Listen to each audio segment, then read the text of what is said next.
Rascal Revolt is yet another title which spawns from the excellent PlayStation Talents program in Spain.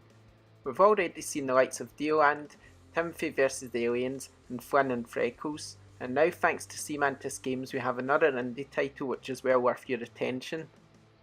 Set in a theme park gone wrong, Rascal Revolt can be thought of a co-op multiplayer shooter which throws all manner of ideas into the mix and comes out a winner. There are 3 game modes included in the game, the campaign and 2 survival or horde style modes, all of which are a lot of fun. The campaign is where you'll spend most of your time, which has you playing through various missions either on your own or with up to 3 friends. Here the screen will split evenly and you work together to take on the enemy, which mainly consists of colourful pinatas and wicked clowns, although in truth there are many more enemies which will spawn your way, including a large Care Bear style teddy bear which will hug the life out of you unless you escape its evil grasp. The action is frantic, with enemies coming at you in force and from all directions, never giving you a moment's peace to compose yourself. Even worse is the fact you're on the clock, with each mission counting down the time until you fail. Each mission has a set objective, so one moment you'll be collecting chocolate coins, while the next you're trying to wrestle away a chocolate bar from a runaway zebra, and believe me, this isn't easy, especially when he's just as determined to keep it.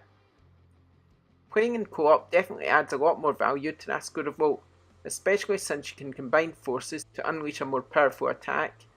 Not only that, but sometimes objectives aren't clearly marked, which can be a problem when you're against the clock, so working as a team to find these objectives and complete them is often essential.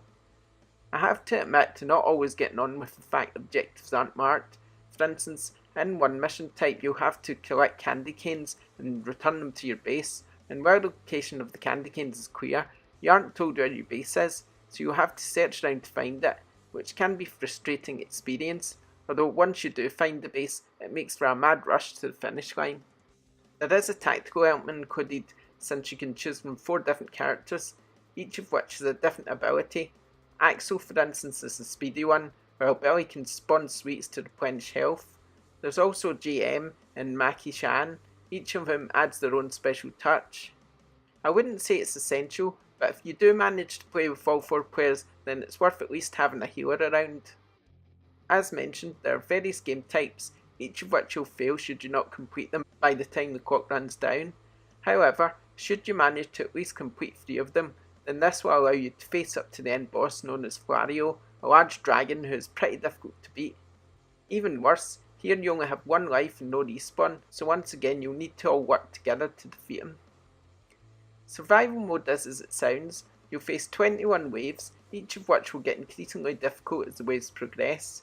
There are certainly some crazy goings on here, such as a large pinata which fires rainbow coloured eye lasers, which you have to fend off in order to stop the other enemies from stealing your flag. Should you lose the flag, it's game over, and in the case of extreme survival mode, even your character's demise will be enough to end the game. I have to say I quite enjoyed the frantic nature of Rascal Revolt. I played in co-op with the children, and they had a lot of fun with the colourful characters and the simple nature of the game. They did comment that the game could be quite confusing on occasion, mostly due to the fact you don't always know where your base is, or that some objectives aren't clearly marked. However, there's no doubt that for such a low profile title, Rascal Revolt is a highly polished game which provides a lot of entertainment, so what more can you ask for?